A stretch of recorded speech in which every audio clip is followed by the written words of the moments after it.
अस्सलामुअलैकुम दोस्तों, मेरा नाम है हसनैन अली और आप देख रहे हैं प्रोफेसर टीवी। बांग्लादेश के अंदर इस वक्त जश्न का समा है। पूरे मुल्क के अंदर कर्फ्यू के बावजूद लोग अपनी खुशी के अंदर सड़कों पर निकल आए हैं और निकलें भी क्यों ना, क्योंकि आज इनके मुताबिक इनको एक नई आज़ादी मिली है। क्योंकि वहाँ पर नस्ल दर नस्ल मुसल्लत एक ख़ानदान जो कि एक डिक्टेटर से कम नहीं, जिससे मुतल्लिक़ ताज़ा तीन सूरत हाल ये है कि वहाँ की हालिया वज़ीर-ए-आज़म हसीना वाजिद बांग्लादेश से रिज़ाइन देकर एक तैयारे पर मफरूर होकर भारत पहुँच गई है। लोग वज़ीर-ए-आज़म हाउस के अंदर घुस गए हैं और अब सूरत हाल कुछ यूँ है। চলো সব কিছু ঘুরে ঢুকতে হইতে একশো বাইশা আম খাবো না। यहाँ पर इंटरेस्टिंग बात यह है कि वही फौज जो कल हसीना वाजिद के इशारों पर नाचती थी, जो कल मुल्क के अंदर इस हद तक कर्फ्यू लगा चुकी थी कि किसी को बाहर निकलने पर भी शूट का आर्डर था, मगर आज उसी फौज ने हसीना वाजिद को 45 मिनट का वक्त दिया कि वो इन 45 मिनट के अंदर रिजाइन करके अपने ओहदे से मुस्ताफ़ी हो जाए।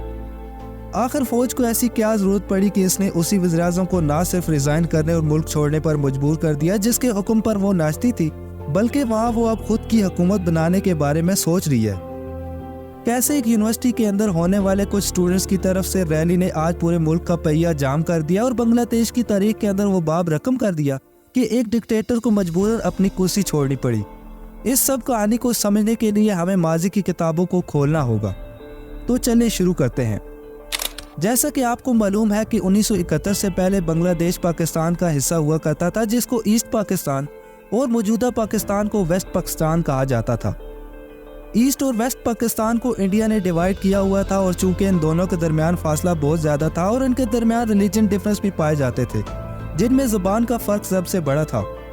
उस वक्त ईस्ट पाकिस्तान में अवामी लीग शेख मुजीबुर रहमान और वेस्ट पाकिस्तान में मुख्तलिफ पॉलिटिकल पार्टीज़ का होल्ड था।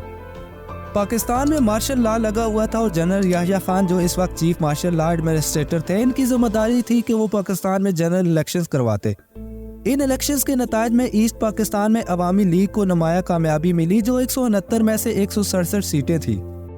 अब चूंकि पूरे पाकिस्तान के अंदर कुल 300 सीटें थीं और चूंकि अवामी लीग अपनी मेजोरिटी के तहत पाकिस्तान की नेशनल असम्बली में अपनी गवर्नमेंट आसानी से बना सकती थी, मगर उस वक्त की फौजी लीडरशिप चूंकि ये नहीं चाहती थी, जिसकी वजह से ईस्ट पाकिस्तान के अंदर सिविल नाफरमानी की तहरीक चल पड़ी और 7 मार्च 1971 को शेख मुजीबुर रहमान ने एक जलसा के अंदर पाकिस्तान से अलहदगी का इशारा दे दिया।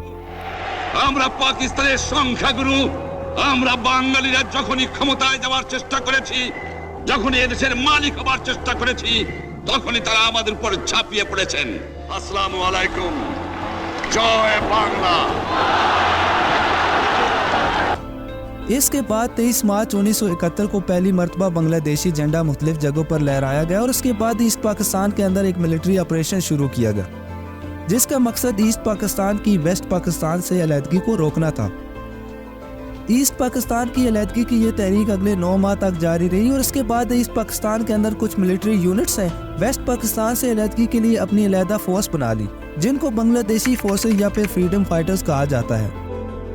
दूसरी तरफ ईस्ट पाकिस्तान में ही मौजूद वो लोग जो वेस्ट पाकिस्तान को सपोर्ट करते थे, इनको रजाकार कहा जाने लगा। इन दो ग्रुप्स फ्रीडम फाइटर्स और रजाकार का तारीखी पस मंजर जानना बहुत ज़रूरी था, क्योंकि ये बांग्लादेश की मौजूदा सूरत हाल के अंदर बहुत अहम किरदार अदा कर रहे हैं। इस जंग के आखिरी 2 हफ्तों में चूंकि इंडिया की तरफ से बांग्लादेश को बहुत सपोर्ट मिली, जिसकी वजह से ईस्ट पाकिस्तान यानी बांग्लादेश आज के मौजूदा पाकिस्तान से अलहदा हो गया। अब क्योंकि फ्रीडम फाइटर्स की ही मदद से बांग्लादेश आज़ाद हुआ था, इसलिए शेख मुजीबुर रहमान जो उस वक्त बांग्लादेश के सदर थे, इसलिए उन्होंने बांग्लादेश की सिविल सर्विसेज में इन फ्रीडम फाइटर्स के लिए 30% कोटा मुख्तस कर दिया। 1997 में यानी कि 26 साल बाद सिविल सर्विसेज में फ्रीडम फाइटर्स की रिक्रूटमेंट चूँकि बहुत कम हुई, इसलिए इस वक्त की गवर्नमेंट ने ये कोटा इनके बच्चों तक भी बढ़ा दिया और फिर 2010 में ये कोटा इनके पोते और पोतियों तक बढ़ा दिया गया। लेकिन इसके बावजूद ये रिक्रूटमेंट इस कोटे का सिर्फ 10% ही कवर करती और 20% कोटा यूं ही ज़ाया हो जाता। अब पूरे मुल्क के अंदर जो लोग मेहनत करके मेरिट पर सिविल सर्विसेज को ज्वाइन करना चाहते, इनका कोटा सिर्फ और सिर्फ 44% रह गया, जो वक्त के साथ मजीद कम होता गया। ये चीज़ स्टूडेंट्स को काफ़ी ख़राब लगती कि हम इतनी मेहनत करने के बाद भी 44% कोटा में नहीं आ पाते, जबकि दूसरी तरफ फ्रीडम फाइटर्स का ख़ानदान बगैर किसी मेहनत के सिविल सर्विसेज को ईजिली ज्वाइन कर लेता है। इस चीज़ के खिलाफ 8 मार्च 2018 को बांग्लादेश की हाई कोर्ट के अंदर इस कोटा सिस्टम के खिलाफ एक पिटीशन फाइल हुई, जिसको हाई कोर्ट ने मुस्तरद कर दिया। इस वक्त की वज़ीर-ए-आज़म हसीना वाजिद ने कहा कि वो ज़ाती तौर पर फ्रीडम फाइटर्स के ख़ानदान के लिए कोटा रखना चाहती हैं, जिस पर स्टूडेंट्स ने भरपूर एहतजाज किया। उन्होंने कहा कि या तो फ्रीडम फाइटर्स के बच जाने वाले कोटा को मेरिट वाले में मर्ज किया जाए या फिर इस कोटा को ही ख़त्म कर दिया जाए, जिस पर शेख हसीना ने इस कोटा को ही ख़त्म कर दिया और यूं कुछ सालों तक खामोशी छा गई।